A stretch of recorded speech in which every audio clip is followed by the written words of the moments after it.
Hello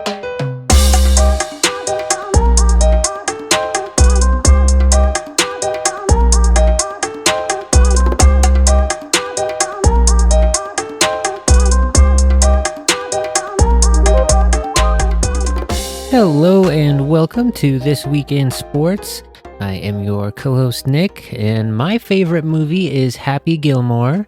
And I am here with my co-host Zach, and his favorite food is cookies dissolved in a cup of milk. It's not entirely false. Yeah, and it's Little League World Series week. That's the closest thing I got to a theme this week. The excitement of the purity of baseball and the little kids and their funny little interview answers. Some of them should not be liking the things they do. We talked about that last week. We touched on it a little bit, and I've been keeping my eye on it. There's still some strain. There's a lot of these kids are definitely only watching what their parents did because I'm about their parents' age. Well, I can tell you from experience as a coach, we did a little exercise like this just on like a little basketball sign-up sheet, and one of the kids wrote down his favorite movie as a high school freshman, Pineapple Express. Classic. Not a bad choice, but yeah, not the pool you expect. Not a pool I would expect, nor a movie should he have probably been watching. I mean, I did see one of the Happy Gilmore one was specifically a pull from one of the kids I saw in the Little League World Series this week. Happy Gilmore's a great movie. It's a great movie, not always age appropriate for 12-year-olds, but it's more age appropriate than Pineapple Express, I can tell you that. Certainly that much is true. All this and more hockey news this week in sports. Let's start out with, I mean, we're already talking about it. It's the Little League World Series this weekend, or it kicked off last week, like earlier in this week. The thing I had caught when I started my reporting last week was the Little League Softball World Series. I did not realize that they were not concurrent. So, and we do have a winner out of that. If you didn't catch it in the headlines, Pennsylvania beat the Illinois team to become the Little League Softball champions of the country this year, behind the performance of Reagan Bills, who not only pitched every single pitch for their team in this tournament, but also drove in the winning run for the championship game. So shoulder. I guess, yeah, they figure it's not as intense on the underhand delivery. No, no. I don't know. Yeah, for whatever reason, there was no limitation on pitch count or anything in the softball tournament. Unless she's incredibly good and it's only taken the three or less. Right. I mean, it's an excellent performance. I didn't want to spoil too much because I will just go ahead and say I'm going to nominate Reagan Bills as my baseball player of the week this week. No earned runs over 30 innings pitched, 12 hits allowed, 8 walks, 51 strikeouts. An incredible performance, and she was doing it on both sides of the ball, pitching and hitting, bringing home the championship to Johnstown, Pennsylvania. Great. Yeah, absolutely. She'll be a hero in those neck of the woods for years to come. Just in time just to go back to school. Basically, which, I mean, pretty good bragging rights when it's, what did you do over summer vacation? You whip out a trophy. Became one. Let me pull this out of my backpack. Yeah, it's a good reveal. And then, so that was the softball tournament that wrapped up last weekend, and baseball has started up this week. And I mean, I gotta say, if you enjoy the sport of baseball at all, I do think Little League World Series is one of the best events to catch, because it is still very talented players, but at an age level, I mean, these are 12-year-olds we're talking about in general, where there's still a little bit of, they have one really tall kid who looks like he can actually smash the ball over the fence. But for the most part, it's like a pretty level playing field in terms of high talent ceilings, but also not everyone has 100% full control of their body and hand-eye control yet. So there's going to be a little oopsie-daisies every once in a while here and there. Bound to happen. Absolutely. And it leads to some very entertaining games. We have already started... before I get in... If you're not familiar with the format, this is in fact a series that does involve world teams. We do have an international half of the bracket. I was going to ask, did the softball one not have it did world not. Teams? I was about to say, it doesn't feel like the... I was very confused. I was like, where did the international side go? But no, for the softball one, it was just U.S. teams. Yeah, I don't think softball has reached the reaches outside of the U.S. The organization, the organization is not quite as broad and deep rooted. But in the international bracket, give you the rundown on who we can be looking forward to coming up to face our U.S. side. We've got a Mexico team, El Swing Perfecto from Chihuahua. We've got, out of the Latin American region, the Cardenales Little League from Venezuela, who had to get a special exemption to some of the restrictions in traveling from some of the countries in Latin America to the U.S. currently. So rooting for them to have hopefully made that. I hope it's a long tournament for them and be really sad for them to show up and immediately have to go back. Absolutely. Representing the Japan region is the Johto Little League. No H in their name, just Joto. Okay. For the Pokemon fans out there. Out of the Caribbean, we've got the Aruba Center Little League from Santa Cruz, Aruba. The Asia Pacific region, a very broad category, is being represented this year by the Tungyuan Little League from Chinese Taipei. They made it into the tournament, beating the South Korean team. We also have a Puerto Rico region, represented by the Juan Bibiloni Little League out of Yabucoa, Puerto Rico. An Australian team made it over. That's a long journey. Depends which way you go. You have to get to Williamsport, Pennsylvania, so you can't, even coming the left side, like the Pacific side, that's still going to be a long trip. Our team Australia represents Brisbane out of Queensland for the Little League out of Australia. We also have a Panama region, Vacamonte Little League from Oeste, Araihan. Not familiar with that. I didn't realize Panama was so well covered in Little Leagues that they needed their own region. I thought they had, because I forget who was the powerhouse there for a little bit, who had been to the finals like 3 or 4 times in a row. And Mexico makes it a lot. Whoever comes out of the Latin America bracket tends to be a pretty good team. Panama was part of that, essentially. I guess the Panama is so dominant that they have been broken out into their own. And then our final 2 international regions here, the Europe-Africa region, another very broad swath, being represented by the South Czech Republic Little League out of Brno, Czechia, which is a little surprising for the Czech Republic, but good for them. And then we also have a Team Canada from Little Mountain Little League out of Vancouver, British Columbia. From the Canadian region. Mm-hmm. The U.S., similar thing, some big chunks of the country carved up and only one representative out of each side. A Great Lakes region, it's Illinois, Clarendon Hills. The Metro region, which is, that's like the entire northeast of the country, being represented by the Fairfield, Connecticut Little League. Mid-Atlantic is covered by the Glenmore Eagle Little Leagues out of Township, Pennsylvania, which is, I think, the exact same team as our softball winners. So they might have a little extra oomph to keep up with the girls there. Sioux Falls, South Dakota is our Midwest region representative. Out of the mountain region, it's the Summerlin South Little League out of Las Vegas, Nevada. The New England region is getting represented by the Braintree America Little League out of Braintree, Massachusetts. That's a terrible name. They might be smart, though. Yeah, you'd hope so. The Northwest region being represented by Bonnie Lake, Washington. And our Southeast team is the Irmo, South Carolina Little League. Southwest representatives are the Lamar Little League out of Richmond, Texas. And the Western region, again, this is probably the powerhouse region of the entire system. This is your California, your Arizona. The team representing the West region is Honolulu, Hawaii. Got a lot of baseball out there, at least recently. Absolutely. So, those are all our competitors for the bracket this year. We're already a couple of rounds into competition. Most teams have already played one game. But yeah, we'll not have our championship set until the 24th. So we've got another week and a half of competition ahead. I highly recommend. It is an entertaining watch. There's generally a daytime game and an evening, more primetime game. But we're already getting into elimination games in the international bracket. Unfortunately, the Czech Republic versus Australia game is on a rain delay currently.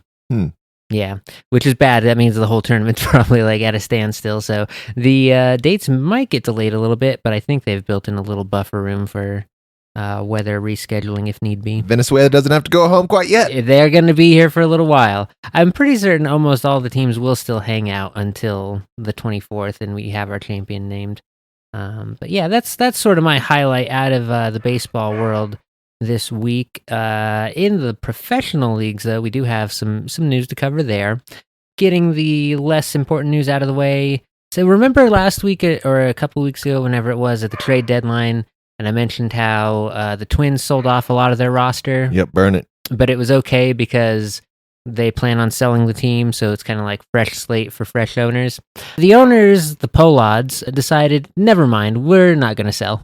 So they have actually taken the team off of the market and have gone ahead and reassured all the fans that, no, actually they've decided they are, in fact, the right people to be in charge of the team right now. This house will be a rental instead.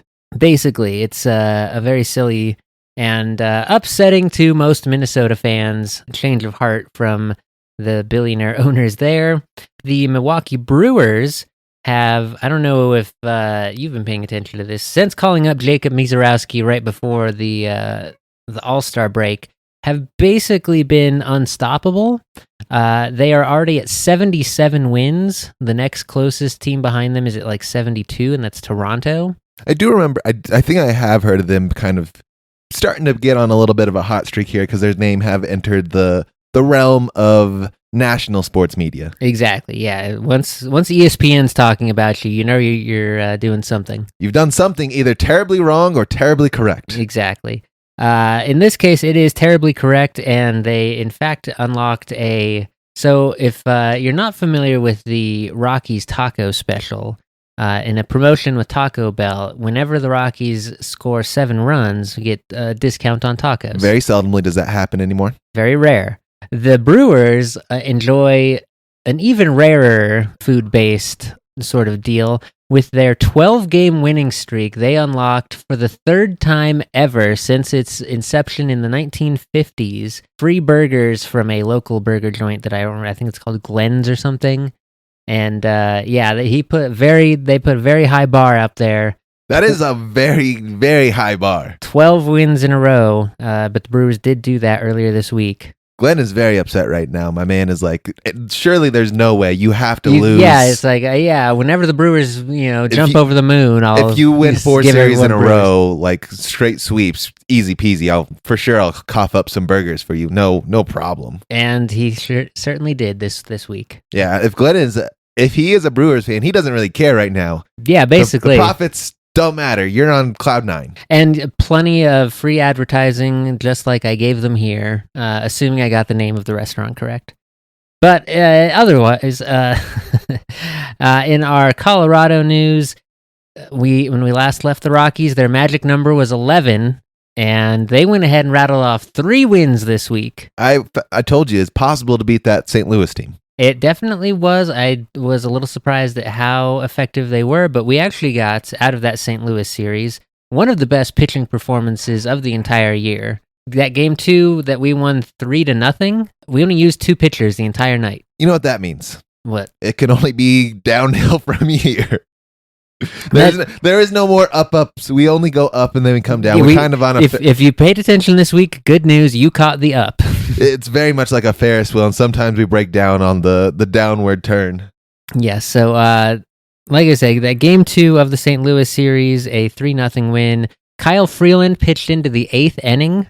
I'm so proud of him. It was by far his any Rockies starter's best performance of the year. He needed that. And then Victor Vodnik with 3 saves on the week. Which one is he our mustachioed? He's our second mustachioed one. There's we're just collecting them, I see. I think it's coming back into style, as tends to happen in the 20s of new centuries, I guess. Sure. The boys won 2 in St. Louis, and then last night took game 2 in their most recent series against the Diamondbacks. We were just talking about the Diamondbacks last weekend as well, and this time they did lose game 1 on the Friday night affair. That was an 8-2 kind of drubbing. But last night they were able to do a late rally. In fact, it was a Hunter Goodman 2-run home run as a pinch hitter. They brought him in like in the 8th inning, and he stepped up and did exactly what the doctor ordered, blasted one over the fence. I'm very conflicted about Hunter Goodman. I think he's valuable to keep on for like being a designated hitter. He is Not a very good catcher. mechanically very like. Is he the one that sails it to the moon, trying to throw it to second and first? Yeah, and like in reviewing the footage this week, he's getting better. It's when he's throwing it down there, it's not a immediate going out into the outfield situation. Well, we have, what's his name? Warming Barnabell, right? Yeah. He's our first baseman. Yep. So we have to move Hunter somewhere else. Can he play third? So here's the thing. He used to be a utility player before this season, and they're like, that's not working out. Your defense is not doing you any. You should focus on one. Oh, God. They're like, so they already tried that one. My poor guy here. He can't. So he's really good at hitting. He can just hit cannot, the ball very effectively. He just cannot. Fairly good at catching. The throwing thing is just a problem for him, and I don't know. Apparently, he really does have to be the DH because they're like that's the only solution. There's not a position on the defensive side where you don't have to throw the ball. Unfortunately, this is the sort of mold that a lot of these younger guys are starting to develop themselves into. Can hit the ball pretty effectively if you give them enough at bats. Defensive liabilities. Yeah, I don't know when. Sometime on this podcast, I probably was like, how do you even practice like the thing of baseball? You can go to a batting cage and you could take thousands of swings, and everyone loves to hit the baseball. That's like probably the easiest thing to practice. Very similar to basketball, shooting and all that. The very fun part. But how do you need to get on the gun, and you need to take some ground balls, and it feels like it requires some extra participation. Feels like we're missing a piece of the fundamentals somewhere. Something. So yeah, that was the action in Rockies land this week. As we have noted last week, looking ahead, we got a lot of divisional games coming up, including 4 games with the Dodgers coming up this week, and then the Padres right behind them, I believe. Yes, that is. I do believe that is true because we're in a Diamondback series right now, aren't we? Yes, we are. We also have the rest of this current Diamondback series, 2 more games. We are coming to you one day earlier than usual in our recording schedule here, so we have a Saturday evening game still yet to be played, and then our Sunday afternoon game tomorrow will decide if we take this series or not. Honestly, I'm already surprised at the 3 wins that they have put up this week, so only 8 more wins to avoid setting the record by themselves as the worst club of all time. If they get the 8, they will tie the 41 wins of the White Sox from last year. I don't know. It's a very rocky road ahead. Oh, it's the Pirates, not the Padres, coming in next weekend. That back half is is nicer once we get out of this sort of conference series, division series. Like the Pirates we could probably grab something from them, and that's it. Probably it's the Astros, maybe. Astros, Cubs feels like that's going to be. Astros are really good, actually. No, Cubs are good too. No, Cubs are very good. I will say. In the National League West, we've had a bit of a shakeup at the top because despite getting Shohei Ohtani back into full dual action form, the Dodgers have been on a bit of a slide recently and have given up what was once a considerable lead in the National League West. The Padres are now neck and neck for the division lead. They are both at 69 and 53 records currently. Diamondbacks are actually in 3rd place right now. They have leapfrogged over the Giants, so they have some incentive to keep whooping on us. And then the Giants are 1 game right behind them, and then 26 games behind everyone else is the Rockies. I mean, the only ones, so Padres and LA are 2 of the best teams in all of baseball, particularly in the National League. The only ones really fighting for something is the Diamondbacks. They are 1 game behind. Yeah, Diamondbacks St. Louis. and Giants are both right there. Yeah, they're Giants too, I guess. Giants are a couple games behind St. Louis and Arizona. 1 game behind Arizona, and Arizona's 1 game behind St. Louis, and it's 8 teams to get in the baseball world, I think, right? It's so your top. You have your champion. You have your top 6. Yeah, your division leaders, and then your top 2 non-division leaders are the wild card spots. But then the wild card teams have to play each other immediately before the first round. So right now with the the National League alone is kind of wild. With the Brewers in first place in the Central, the Phillies in first place in the East. The Mets are a wild card team right now, and the Cubs are a wild card team right now. Somehow the Marlins are in 3rd place in that division, and the Nationals have fallen to the basement. Yeah, the Nationals have had a little bit of a rough go. I've been kind of seeing. Yeah, okay. I have not been paying attention on that east side of the country there. So that's a wild look out in the National League, and then checking over with the American League. What do we got? As we've said, the Blue Jays have been hot at 72 wins, leading the American League East for the first time in forever. Yep, the best team in baseball currently, at least as standing at present day, current right now as this podcast is happening. They are the best team, I think, around the league. The Brewers have 5 more wins. They do, but I think on the up and up, I think I like Toronto a little bit better. Oh yeah, I mean, like if as like a roster, I would sure, say. Sure. Blue Jays there, so Red Sox and Yankees, 2 games apart, trying to fight for a wild card spot currently. The Detroit Tigers are 72 and 52 as well, behind Tarek Skubal, who is All-Star starter this year, was Cy Young last year, I think, for the AL, putting up another incredible year this year. Yeah, that's not a big surprise. And then, the Astros, who we were just discussing, are tied for the lead in the American League West. They are dueling out with Big Dumper and the Mariners out there for the division lead. And then kind of the Rangers and, the Angels less so. The Rangers are still in the conversation there, but probably whoever doesn't take the lead in that American League West is going to take that second wildcard spot. So very interesting and very tight races to keep track of here in the back third of the season. Yeah. But it is wild how much more baseball we do still have to cover. Oh, it's so much more. That 165 games feel like it's never going to get here. Basically. But I think that is all the coverage we have for baseball this week. Why don't you tell us about what was going on in basketball? Yeah, we'll talk a little bit about what happened in season first before we get to the out of season big news that have happened.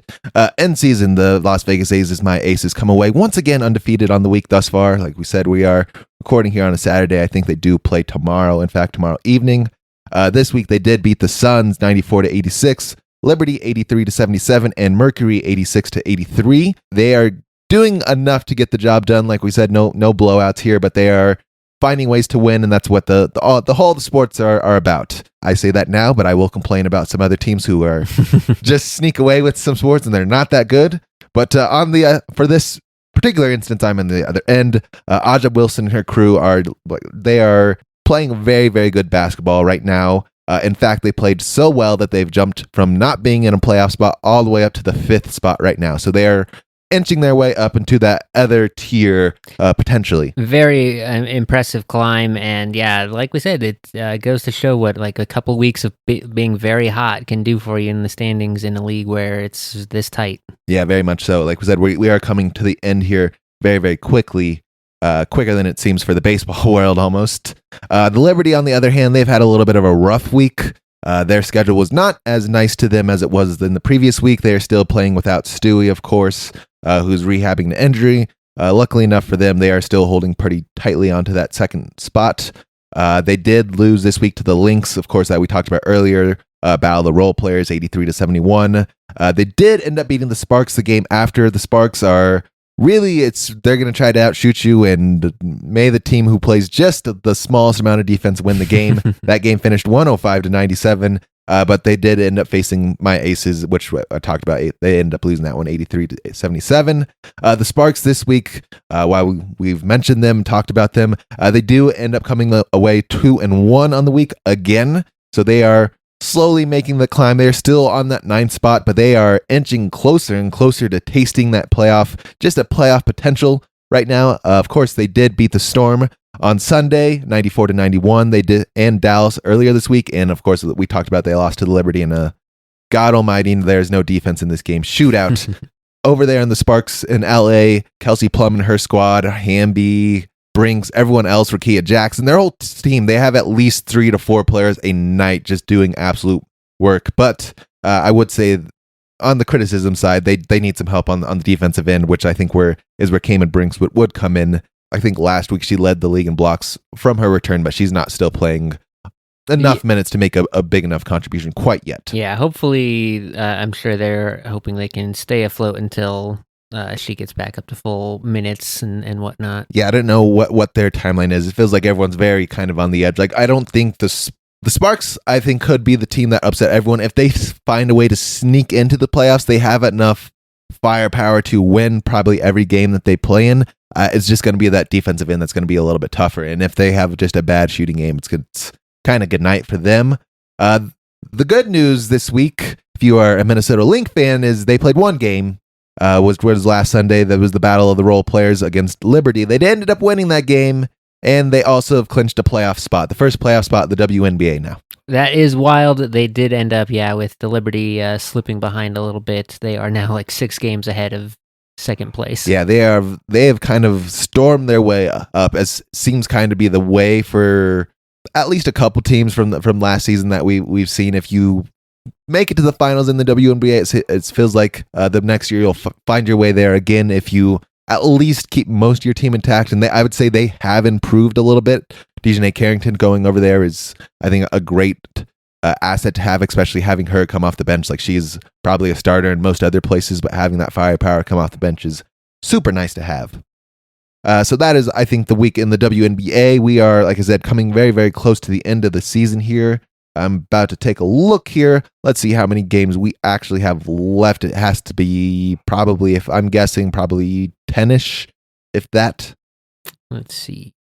So we have about 12-ish games left for the most part, 11, 12 games, somewhere between there. Per team, yeah. Yeah.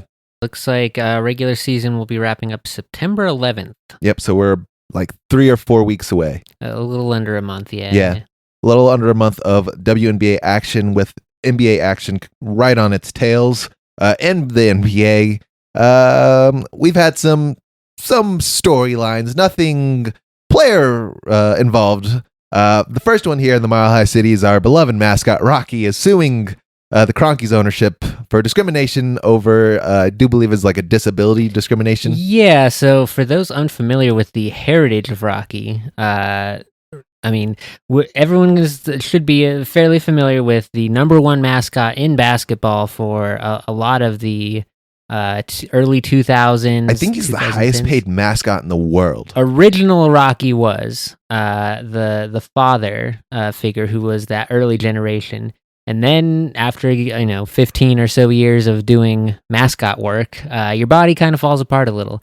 And he handed the mantle down to his son, who became our more recent, newer Rocky, and that was during our championship run. But unfortunately, from the lifestyle of being a high-flying mascot, he ended up needing like double hip replacement surgery after that championship season. And they basically, his lawsuit alleges that the Cronkies gave his job away, basically, and even though he like had the surgery, came back, and was like, but needed time for like recovery and stuff from double hip replacement before doing mascot stuff. They ended up keeping him through the end of last season, then had a tryout for Rocky this year, which he participated in, did not get the job, and that's why now a lawsuit. Yeah.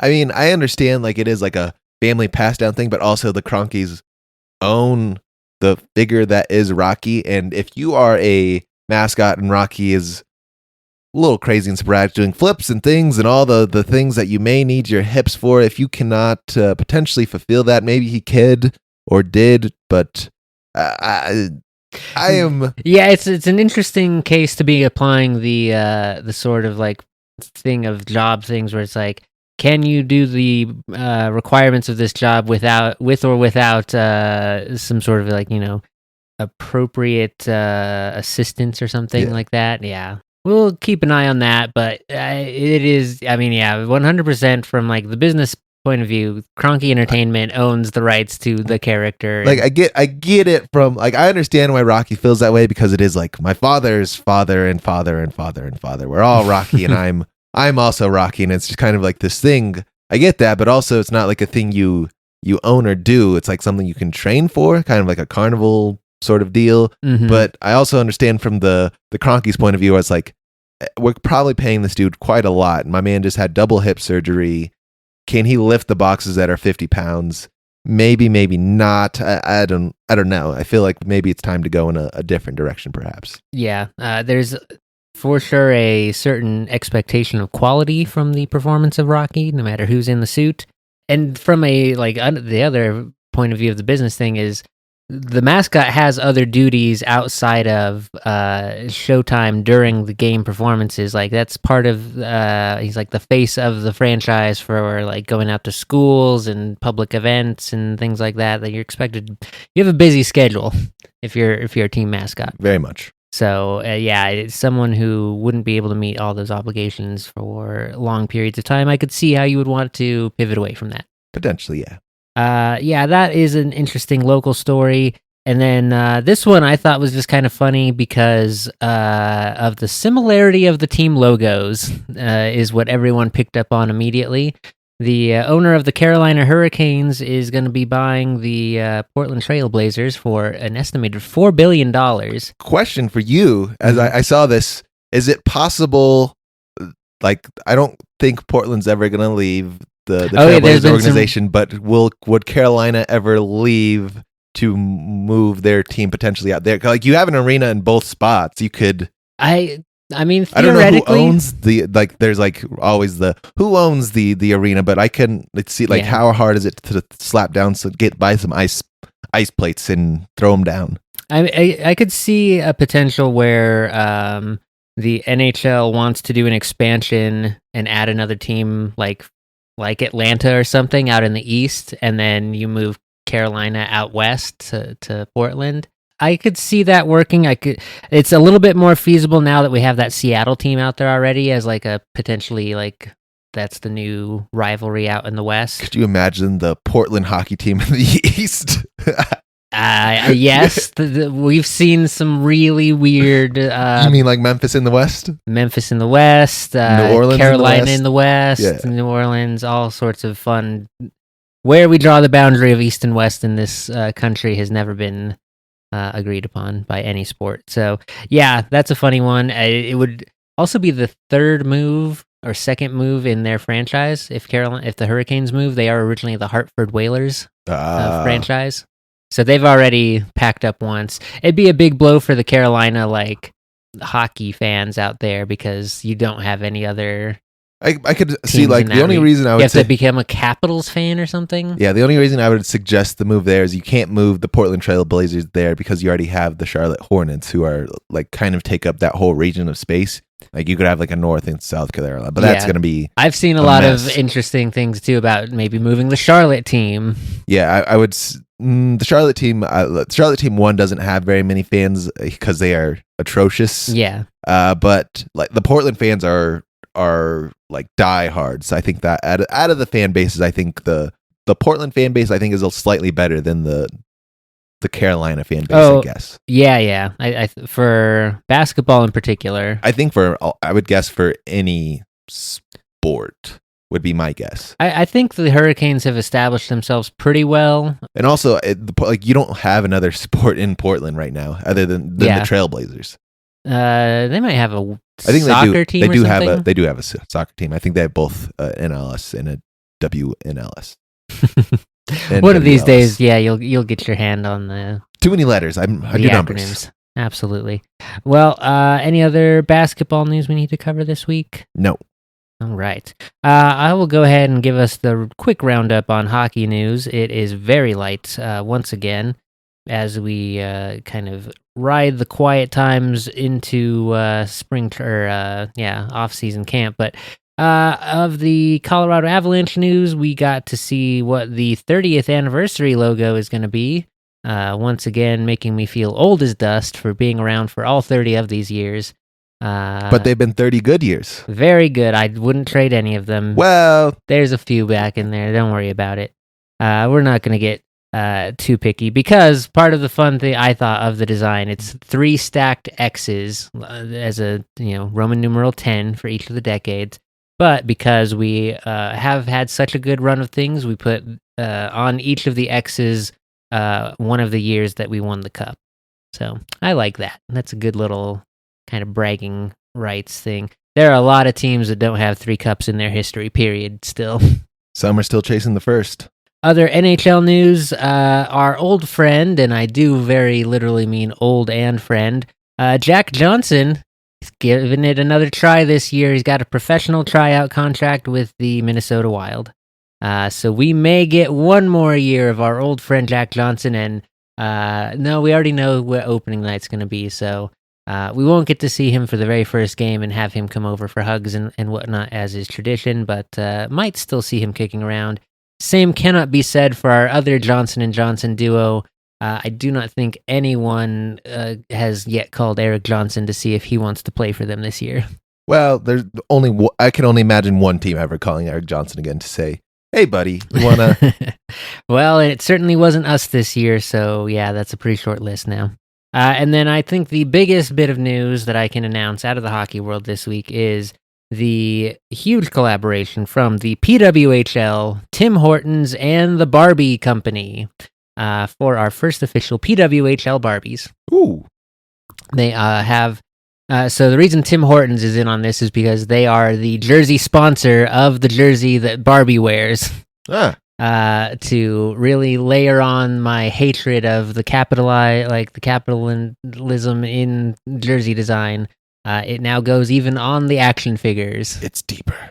Yeah, disapprove of that, but it is still a fun thing. And Marie-Philippe Poulin and Sarah Nurse both were out for the big launch event on that, where they also had the same. It's a fun purple and pink jersey with the PWHL, just like generic logo on the middle there. But yeah, that's a fun little bit of branding.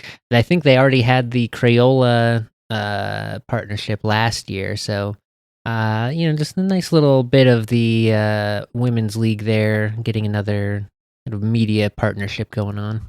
And otherwise, that was kind of it. Like I said, quiet week in hockey. But let's talk about a sport that has been very active, although we are still a little ahead of game time this week. But what do we got to talk about for football in preseason week 2?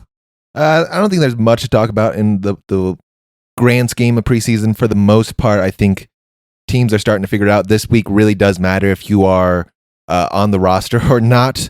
This is sort of after this week. This is where you'll see a lot of teams do the big chop because the NFL has changed up how many players you can keep and whatnot. So after this week is going to be the big chop of who's going to be on the roster, who's going to get some playing time. So expect to see less big names, I would say, for these preseason games to probably happening right now. In fact, on the Saturday and tomorrow being Sunday. So a lot less recognizable, and you will get to see players who will potentially make an impact on your roster overall. Yeah, I think Broncos announced no starters this week, and then like 8 series or something next week, 8 to 10. Yeah, we'll see a lot more of the starters probably next week because the roster's not nearly as big as they are this week. Yeah, you're gonna use this week to figure out who makes it past the great culling. And then whoever does make it will then work on getting together for for Denver Bronco fans, what that means is the game tonight that is going to happen, we really need to pay attention to who's getting what reps at running back. We have too damn many running backs now. Good problem to have. It is a good problem to have.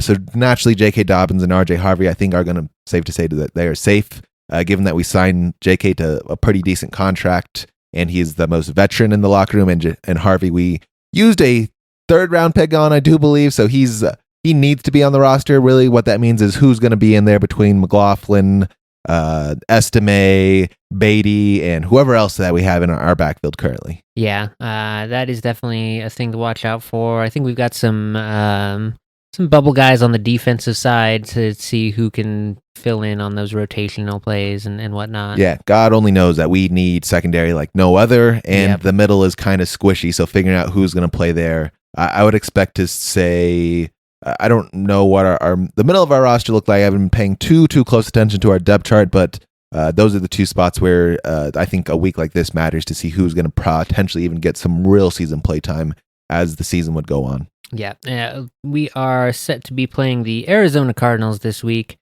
Were they doing a joint practice this week too? They did a joint practice, I do believe, yesterday. They've been kind of they've been having their own separate thing, but did a joint one yesterday. The news out of that one is I think the Broncos pretty much kind of handled them for the most part. The Cardinals are still figuring it out, but Trey McBride, Colorado's very own, CSU's very own, was kind of dominated all that practice. He's going to be potentially very good this season once again. Oh, nice. What else? I saw a couple of funny notes in semi-Broncos related news. ghosts of quarterback past, both Trevor Siemian and Teddy Bridgewater got themselves some jobs this week. Teddy needed to go get a new job. He's suspended, I do believe. He's very salty about being suspended from coaching his high school team down in Florida there. I don't know, how have you looked into that story? Yeah, there's a big issue. So the high school organization is scolding him because he was taking care of all of his kids on his team because he's a fairly wealthy quarterback. Yeah, he's made his quarterback money, and he has some to spare, and he's working with, there are kids in the system who, despite, being on scholarship or whatever, go home and are hungry or don't have, parents at home taking care of them, and they just need a little extra help. Yes, due to the rules to prevent any sort of undue influence from coaches or organizational staff, that was a big no-no in high school football. Very big no-no. He did get to win a state championship with that team, and he did take care of at least the players he could before everyone was like, no one doing that. Yeah, I think they did the championship, and then in the offseason it was like, hey, we got some reports about this. Yep.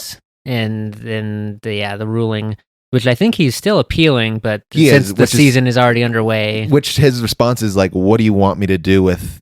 You just don't want me to not take care of these kids that are like... I've spent all the time with like, develop so I'm aware of that these kids need help. Who am I supposed to turn to? I have the ability to help them, but I cannot help them. Yeah. Okay. Which is understandable that he's upset with that, and it is kind of funny that his fallback then for his fall plans is, I guess I'll go sign $1 million and go play some more football. He's a backup, I do believe, in New Orleans, if I remember correctly. I was going to say that or Indianapolis. I think it's New Orleans. Indianapolis, I think, is going to try to ride it out with Anthony Richards, AR5. Yeah, that's their A plan for sure. But there's B plan. They have someone else on as a backup. I think they have what's his name that was in Daniel Jones is their B. Yeah. That's right. That's where he ended up on his. He's got a kind of, it's Tampa Bay that Teddy is back with. He's in Florida. Yeah. Doesn't even have to go very far. Man of efficiency, Teddy Bridgewater. I didn't even hate Teddy Bridgewater when he was here. No, I think of the ghosts of quarterbacks past, those are probably their top two candidates right there, Trevor Siemian and Teddy Bridgewater. Our Caspers. Yeah. And then, yes, Trevor Siemian is bringing his Super Bowl championship expertise to Tennessee's quarterback room. Yeah. I saw a post, and it was like, they took, I think it was like some of the younger players in the league, and it was like, who is this Broncos quarterback? And it was Kyle Orton in the old 8-ball jersey. And they're like, oh boy, I've never seen this dude before in my life. Unfortunate. Yeah, but that was an era where you were not studying that Broncos team very, very closely for anything. Nope, field goal to death. Yeah. Very good. Any other football news? Oh, the NFL PA is back at it once again. I was curious if you were going to catch that. I did catch it. They found a interim NFL PA executive. His name is going to be David White. A name, if you're a sports fan, means nothing to you. But if you are an actor / if you're part of SAG/AFTRA, he was the executive over there for a little bit. Interesting. His fame to claim is, I think, one, he was part of the big joining of SAG and AFTRA into one union, which some people were not too thrilled about. Yeah, that's had sort of mixed results. But the controversy to his name in the NFL PA, the NFL says, no, we've completely vetted this guy. He was actually allegedly their first candidate before they signed our guy Hal, who got kicked out. So what everyone was saying, but everyone, for some reason, they chose Hal over him. Everyone voted for White, but he didn't get the job. But now he's got it this time, kind of like a runner-up in a pageant, and sometimes you can't fulfill the duty. We got to bring in the runner-up, is what they said. This dude, however, has some problems following him. Allegedly, he threatened to sue. There was a documentary about there were some bad dealings with how some of the SAG people were using children, and a lot of sexual assault and whatnot has happened throughout a lot of children actors and whatnot.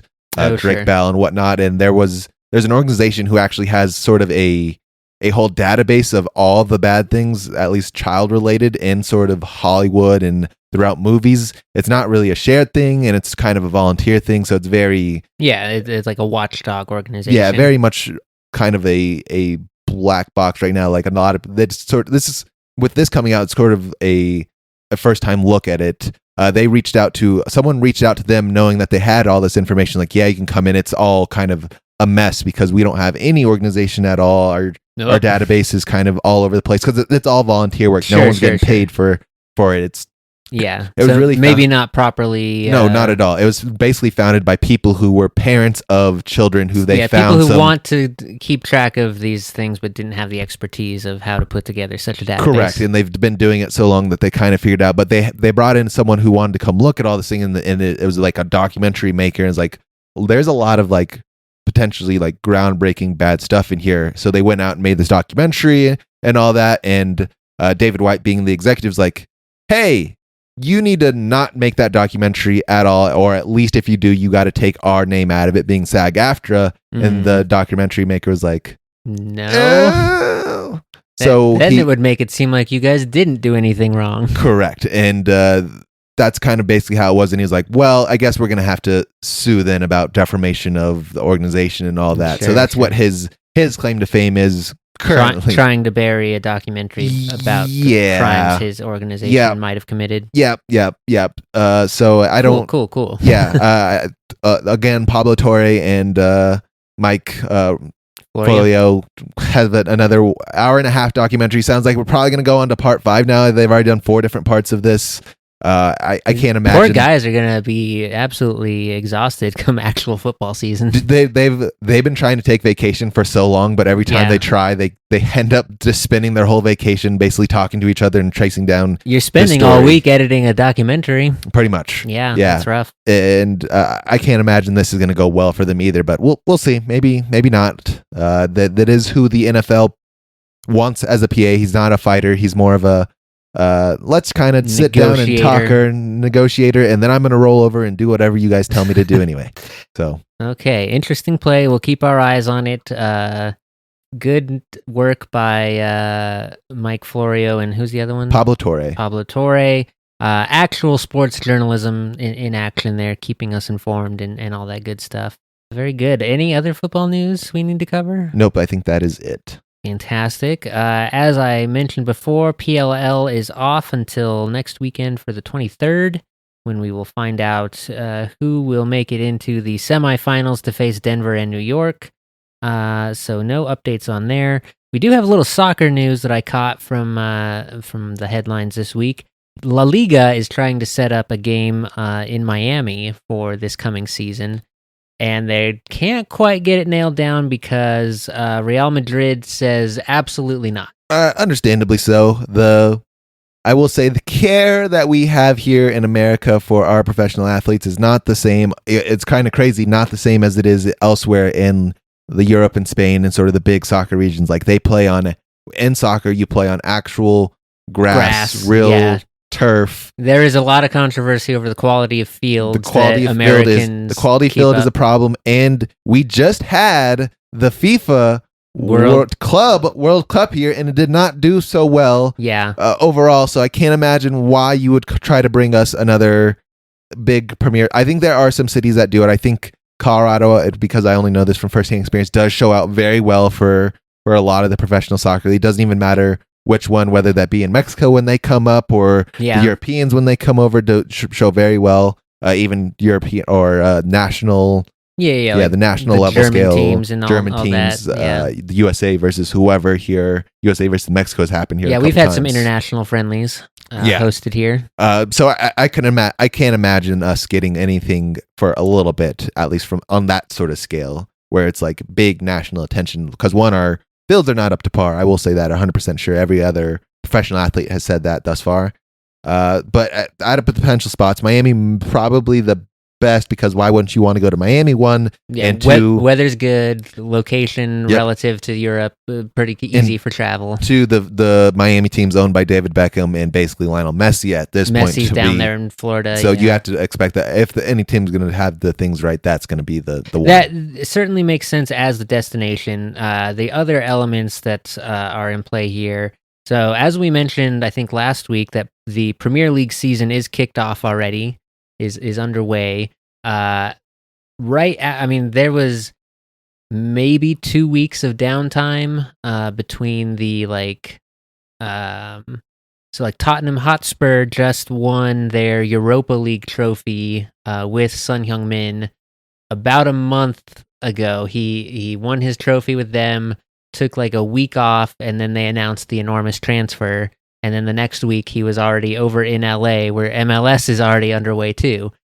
So the amount of downtime that these players have in between seasons is getting like shorter and shorter and shorter. Especially when not only do they have to do this, but when they go to their off season, it's just basically you're paying for your national your team. national team, yeah. And so this is going to be just another headache of international travel and like having more of your time taken away in the middle of the season. The other thing about this that Real Madrid is kind of basing their formal complaint on to La Liga is that the scheduling format, you're supposed to basically have a home and home against another team. How can you do that if Real Madrid is supposed to play Villarreal? They're not going to both play. They're not going to play 2 games in America, essentially. So whoever the home team is in the U.S. gets the advantage there, and then deprives the other team of a home game, essentially, from like the ticket sales and merchandise and concessions point of view and all that, which we know the owners are always very concerned with. So, yeah, that's an interesting one. That the Europeans continue to insist that the American market is ripe for getting more eyes on soccer, and the Americans just keep insisting that actually we're good. Swing and a miss. Yeah. But otherwise, I think that was all the sports news I had caught this week. Was there anything else you wanted to cover? We'll talk a little bit about just the Wrexham game that happened actually, in fact, much earlier today, because it's Time zones, yeah.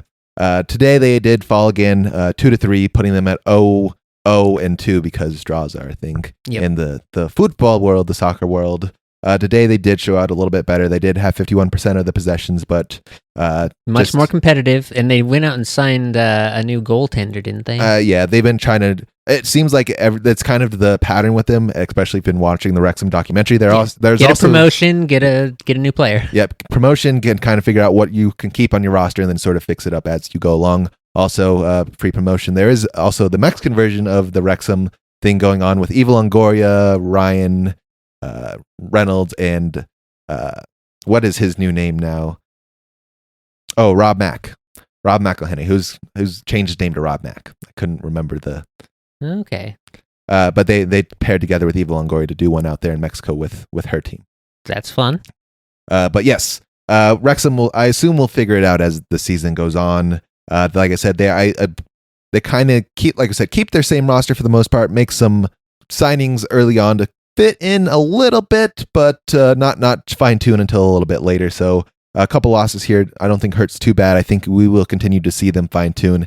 There's the question is, how much money do I actually put into this monster now? Because they've to get to where they have has not been too expensive, but the transition from the Champions League to Premier League is gonna be a lot beast of it's different. Yeah, for sure. And I know they said that was their goal, was to get back up to the Premier League, but quite frankly, the amount of success they've had in the short time frame since they've taken over is astounding. The accomplishment they have for the amount of money that they've put in overall, I think is great, and the value of the team from where they got it to today, I think is exponentially grown for a number of different reasons. Yeah, real Midas touch on that project, I think, from those two, considering, But that being said, they are getting into the phase of this is now going to be a little bit more of a longer timeline struggle, I think. I do not anticipate them getting promoted again this year. I think it's almost an impossible task to get promoted again. They've done it year in a row. They've done it 3 years in a row now to get it here. So it'll be like a 4th year in a row. I think they're going to spend at least a couple. You'd have to spend at least a couple years here, not only from a figuring out how to get to the Premier League, because like we talked about, some of the Premier League teams are just dropping in just for a second because something bad had a rough year, and all of a you're sudden. there. but also just from a finance, you have to build it financially to get up to the Premier League, because you have to have a certain thing set to even be considered a Premier League team. Yeah. And I think that's where Rob and Ryan have done a fairly smart job of making sure they're getting all of the stadium renovations and stuff done now in this sort of build up, so they're not sprinting to that point and then finding, oh whoops, we had as much few as holes to fill. the area will allow them to do for the most part. Exactly. Yeah. But I think for the most part they kind of won over that entire town for what they've done. Yes, I think they've it was very how do you say, wasn't smooth, it was a little rough. There was some suspicion, some wariness to begin the project, I'm sure, but yeah, 3 years in a row of promotion, so that'll get you some goodwill. Yeah, but that is all the soccer news that I have for you this week. Very good. Well then, let's discuss players of the week. I've already made my baseball nomination for Reagan Bills. I didn't have any lacrosse action or hockey action, so that's my only nominee this week. I'm going to give it to Reagan Bills this week, but I will nominate Aja once again, 3-0. Once again, this week she put together 26-17 on the week to help her team advanced with a game of 32-20, I do believe, to her name. So it's a pretty impressive. Solid week, but yeah, I think taking home a trophy does make you our player of the week. Good job, Reagan Bills and the Pennsylvania Little League softball team. Yep, very good for her. I'm very happy for her, and hopefully eventually we'll get some national teams in here, because who does not want to go to Omaha, Nebraska? Let me tell you. The destination of all college baseball and softball players. So fun. Absolutely. Well, then that only leaves one more thing on the docket, and that is our closing quiz. Closing quiz. Actually, the closing quiz will be sponsored. There's no sponsor. We'll take sponsors, though. Absolutely, yeah. Happily take sponsors. This week is going to be a little bit of a Jeopardy style, and you don't really get an option in the category I already picked for you. How nice! Fantastic. How nice of me, of the host. This week, the category is called Who's Older? Okay. So a category you should be forward with, because you are older than I. Yep, I do know that one. I'm the older of the two here on the pod. And I'm unsure the level of difficulty in this category, but this will be interesting. Yeah. You will see how this goes along. Question number one, I kind of threw you an easy, nice little underpitched softball here. Maybe, perhaps we'll see. Who's older here? The San Francisco Giants or the New York Giants? Oh, like which did they spend more time as? Who was the older team? Oh, okay. It's kind of a tough one. This is like I said, I don't know the level of difficulty of this quiz, because some of them are like obvious, but then you have to actually, like, once you start to think about it, it's not. It could be a very hard quiz, or it could be a very easy quiz. We're finding out now, actually. So the New York Football Giants been around for quite a long time, I think. Are we just considering the era of the San Francisco Giants? We are considering the franchise history, because that is how I base my quiz. Okay, because then the baseball Giants have a much deeper. I'm going to say San Francisco. San Francisco is correct. The team was actually started in 1883. The New York Giants are actually celebrating their 100th year this year. 1925 is when they got created. Okay, that's still earlier for the football Giants than I was anticipating. I was going to say like 40s, but cool. Off with a bang. Good. You got the 100 points off the board. To our 200-point question, who is older, the New York Rangers or the Texas Rangers? And I bet you are feeling a theme here now. A little bit. This is another good one, though, because the Texas Rangers are one of the newer American League teams. Been around since like the 60s or so, I want to say. With the New York Rangers, now I don't remember. Are they a 70s experience? I'm going to say the Texas Rangers are older by a little bit. Ooh, minus points. New York Rangers were actually created in 1926 is how far they date back. Texas Rangers, you are correct. 1961 is when they came around. Okay, well, half of my thinking was correct there. 300 points. Who is older, the Sacramento Kings or the Los Angeles Kings? Ooh, now that's an interesting one. Sacramento or Los, because I know That's the extra fun part of this is you might know half of the equation, but the Yeah. other half is where it becomes a problem. That's where also I was like, this could be a potentially hard quiz. It's quite devious quiz design here, and yeah, very very tricksy. Good news is it's 50-50. Absolutely. The LA Kings are, again, one of the newer franchises, not around for very long before Gretzky got there. When did Sacramento get a basketball team? Let's say Sacramento is older. You are right. Sacramento Kings are older. 1923 is when they were established. Bus. Los Angeles Kings were established in 1969. Okay. That's earlier than I thought for both of those, so cool. Who is older, the New York Jets or the Winnipeg Jets? Winnipeg Jets. Pretty confidently. I'm gonna go full force into that one. I think that franchise was around longer. New York Jets 1969. I have the Winnipeg Jets down in 1997, but I may need a fact check on that one. Ooh, interesting. There's been a few instances of the Winnipeg Jets, but let's take a look here. Because I think the current Winnipeg Jets might be a moved version of one of the other ones. It is. We talked about it. It's in fact Atlanta. Yeah, that's right. That's right. The Winnipeg Jets are currently, with what was the original Winnipeg franchise, is currently not in action because they became the Phoenix Coyotes. So yeah, I guess it depends on which Winnipeg we were talking about, but the NHL version, it existed from 79 to 96. So the Jets still Jets older. still would beat them. Jets yeah. still are older. Okay. Good news. We're doing a little fact checking here. Thank you from the judge, who is also the contestant. Absolutely. Doing Jeopardy a little bit different here, and of course our double Jeopardy $500 question: who is older, the Carolina Panthers or the Florida Panthers?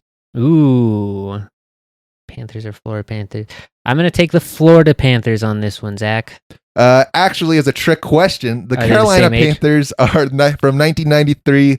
Florida Panthers also from 1993. Fantastic. But Carolina did not play an official game until 95. They were established in 93. Fantastic. So Florida was in action earlier. Correct. There we go. I'm going Yes. to take that one. Very good. Well, I think winning the double Jeopardy 500 point one means I still won pretty handily. I would say you did win. You were in 3 for 5. So yeah. that's 60%. That is incredible. a winning percentage. That is a winning percentage for closing quiz. Absolutely. Absolutely. One of my best performances after one of my worst. Yeah, for sure. Fantastic. Well, that was a good one, Zach. I did like the challenge of who is older. We love Who is Older. It's a great sports game. Jeopardy, don't nab me. We like a Who is Older here on the. Yeah, and I don't even think that was necessarily too copyright infringing on Jeopardy, because you didn't even phrase that. We didn't have to do like phrasing it as a question or anything. No, it was not. Any other sports news before we wrap up here? No, I think that was everything. Alrighty, with that being said, thank you guys for coming along. Of course, if you have not subscribed to our YouTube, please do go ahead and do so. If you are listening, finally there. back up to date. We are finally back up to date. Go ahead and give us a follow on Spotify. Give us comments on both. Give us a like on the YouTube side. Give us a rating on the Spotify side. Ratings on the Spotify side help a whole lot. 5-star rating, of course, if we have delivered. If there's any other reason that we don't deserve a 5-star, please leave a comment, and so we can amend that. We'd like to be of service to you guys. Absolutely, and this is the sort of thing. Let us know if you have nominees for Players of the Week or ideas for closing quiz topics. Closing quiz topics you want us to touch about, any of that sort of thing. If you have not done so already, if you have not checked out our new website, 321 Pods, we are kind of making it as going, giving a little bit of makeup. Go check that out, and if that's how you got here, thank you for doing so. Of course, I have been your host with the most, the one whose favorite food is apparently dissolved cookies, which not entirely true nor untrue. That's the most neutral way I could describe your cookie abomination. It's a delicious dessert. Cookie delicious dessert is how I describe it. Cookie delight. Yeah. I've been Zach. Along with me has been my friendly neighborhood host, Nick, and of course his favorite movie is Happy Gilmore, apparently. Yeah, Happy Gilmore or like Top Gun, based on the answers I've been seeing from these kids. Why are kids watching all this Top Gun for some And not reason? even the new one, the old one. That's crazy. It's wild. Right? Thank you guys for coming along. We'll see you guys next week. Adios.